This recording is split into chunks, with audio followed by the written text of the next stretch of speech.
Good afternoon, student. Welcome to our channel SK Classes. In the last lecture, we see the classification of living organisms. That means the Pythagoras classification of living organisms in detail. And today we will see the classification of microbes. Let's see the classification of microbes. This is the classification of microbes. Microbes, that means microorganism. Microorganisms can divide into two parts, prokaryotics and eukaryotic. Prokaryotics means the nucleus is not well developed, and the eukaryotics means the nucleus is well developed. Prokaryotics is divided into one part, which is bacteria. Bacteria is a unicellular, and eukaryotic is divided into three types, which is first is protista, second fungi, and third is algae. We will see these all microorganisms in details. Let's see. So with the reference to the size of microbes, we have to remember that thing, which is first is 1 meter is equal to 10 raised to 6 micrometer, and the 1 meter is equal to 10 raised to 9 nanometer. So first we will see the bacteria. First is a bacteria. Bacteria size जी आहे ती 1 micrometre to 10 micrometre आहे. That means the size of bacteria is 1 micrometre to 10 micrometre. Then bacteria is a unicellular. Bacteria हा कसा आहे, unicellular आहे. That means एक पेशी आहे. नेक्स्ट इज इंडिपेंडंट और parasitic organism. It is a independent and parasitic organism. Sometime many bacteria together from colonies. Then next is a bacterial cell is prokaryotic with the cell wall, but distinct nucleus or cell organelles are absent.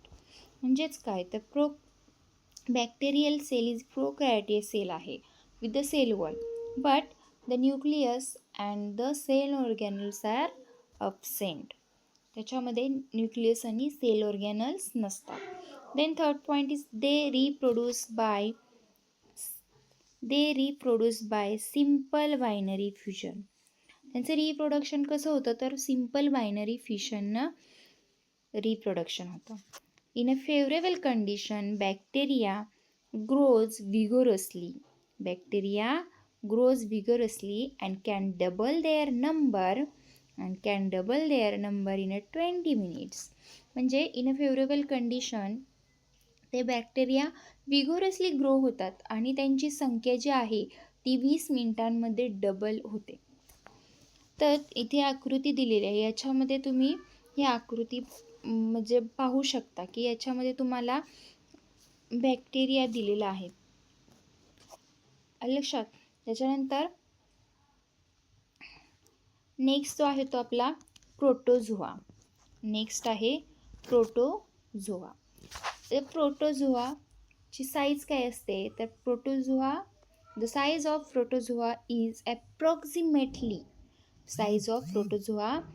Approximately 20 micrometer. And protozoans are found in soil, fresh water and also sea water. They are found in soil, fresh water and sea water. Then some are found in the body of other organisms. And are pathogenic. हे कसे असतात, pathogenic असतात. ते sometimes other ऑर्गॅनिझमच्या बॉडीमध्ये सापडतात आणि ते pathogenic असतात.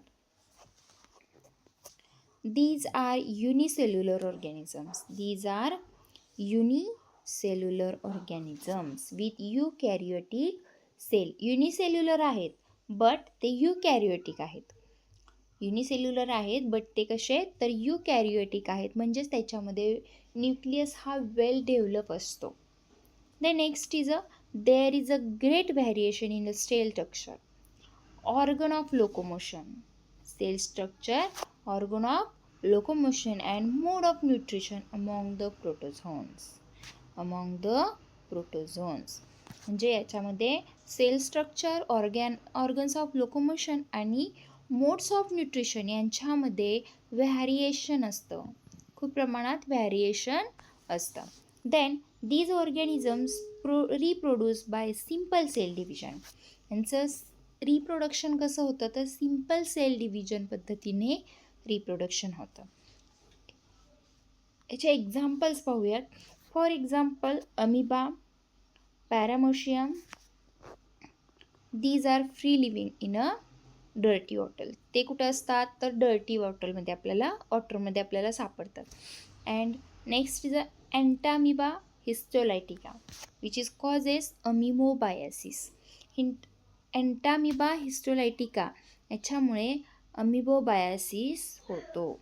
Then next is a Plasmodium vivax which causes malaria. Then next is a euglena which is autotrophic. Next is a euglena and which is autotrophic. Here you can see the figure. First figure is a paramoecium and second figure is entamoeba.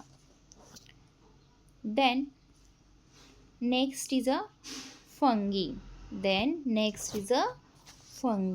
The size of fungi is approximately 10 micrometer to 100 micrometer. The size of fungi is approximately 10 micrometer to 100 micrometer. And these are found on decaying organic matter and dead bodies of plants and animals.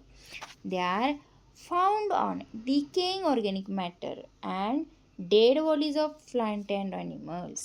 म्हणजेच ते कुठे found होतात तर decaying organic matter जे असतात, कुजायला लागलेले जे काही मटेरियल असतं, मॅटर म्हणजे निसर्गातील जे काही नॅचरल घटक असतात ते कुजतात त्यावेळेस त्याच्यावर ते फाउंड होतात. त्याचनंतर जे काही पक्षी प्राणी असतील किंवा वनस्पती असतील त्यांच्या डेड बॉडीजवरती आपल्याला आढळतात.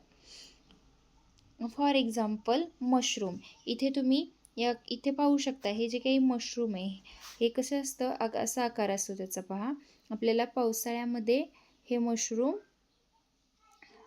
जास्त प्रमाणात पाहायला मिळतं. ते कुठं कुजलेल्या ठिकाणी आपल्या म्हणजे एखादा कुजलेला पदार्थ येतो त्याच्यावर दिसतं. Then next point is these are eukaryotic organisms. हे कसे आहेत तर युकॅरियोटिक आहेत, म्हणजे न्यूक्लियस हा वेल डेव्हलप्ड आहे. And some are unicellular and other are visible with naked I.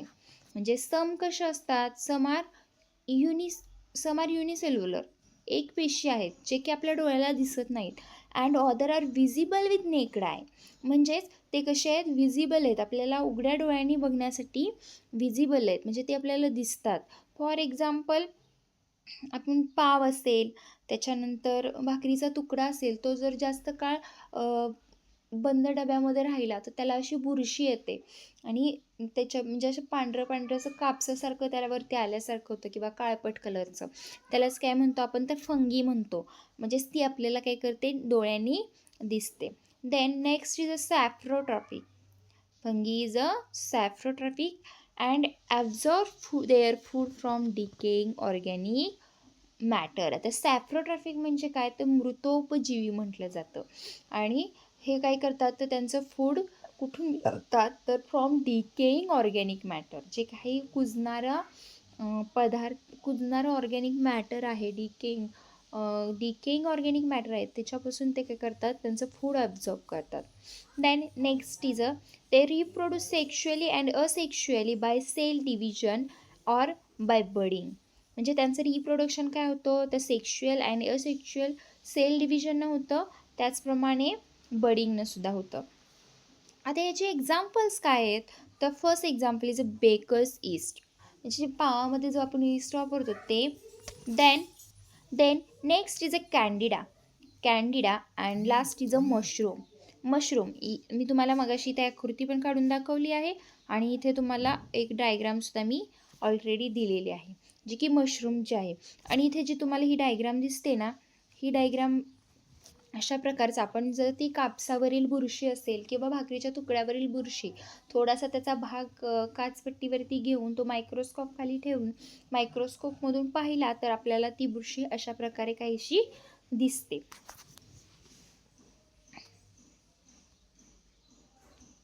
Then next is a algae. Fourth is a algae. The size of algae is approximately 10 micrometer to 100 micrometer and they are aquatic. म्हणजे ते कुठे आढळतात, तर पाण्यामध्ये आढळतात बऱ्यापैकी. and algae is a eukaryotic, also unicellular and autotrophic organism. Algae is a eukaryotic. Eukaryotic means nucleus is well developed and unicellular means एकपेशीय. and next is the autotrophic organisms. Autotrophic, स्वयंपोषी, स्वतःचं अन्न. These are eukaryotic, unicellular and autotrophic organisms. Eukaryotics means the nucleus is well developed and it is unicellular means एक पेशी आहे. अलगी ही एक पेशी आहेत. त्याचबरोबर ते ऑटोट्रॉफिक ऑर्गॅनिझम्स आहेत, म्हणजे स्वतःचं अन्न ते स्वतः तयार करतात. Because photosynthesis process is carried out with the help of chloroplast which is present in the cell. Because algae are the autotrophic organisms because the photosynthesis is carried out with the help of the chloroplast which is present in the cell. And its examples are chlorella and क्लॅमायडोमोनस.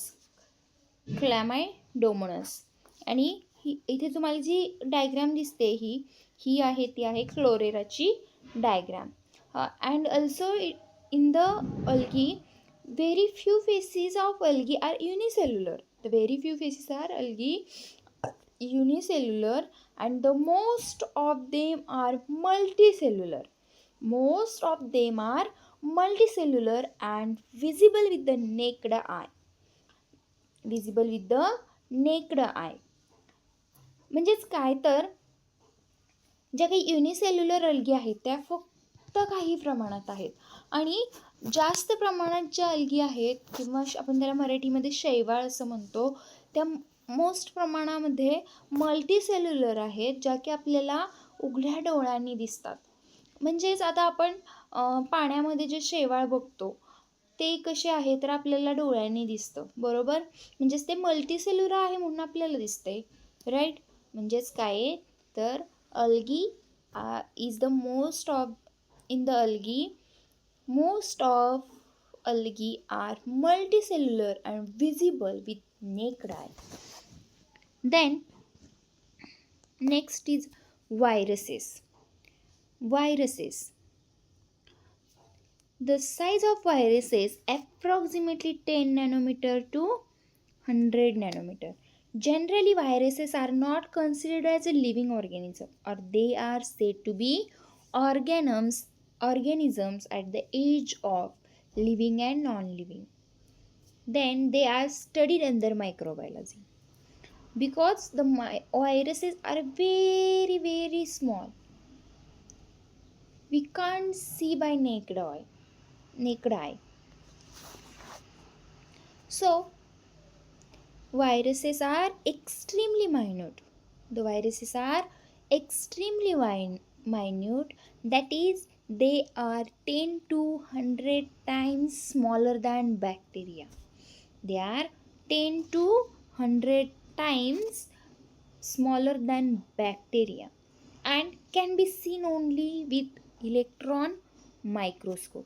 म्हणजेच आपण हे फक्त electron मायक्रोस्कोपनेच पाहू शकतो, कारण ते इतके लहान आहेत जे की बॅक्टेरियापेक्षा म्हणजेच बॅक्टेरियाच्या पेक्षा 10 ते 100 पटीने ते लहान आहेत. त्यामुळेच ह्याचा अभ्यास मायक्रोबायोलॉजीच्या अंडर केला जातो. Then they are found in the form of independent particles.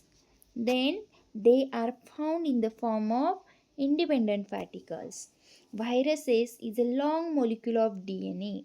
DNA means deoxyribonucleic acid. DNA चा रॉंग फॉर्म काय आहे तर deoxyribonucleic acid और RNA और RNA. RNA चा लॉंग फॉर्म काय आहे तर ribonucleic acid covered by protein coat. The next, viruses survive only in the living plants or animal cell. म्हणजे ते कुठे सर्वाईव्ह करतात तर only in a living plants and living animal सेल्समध्येच सर्वाईव्ह करतात. And produce their own protein with the help of host cell and after and create their numerous replica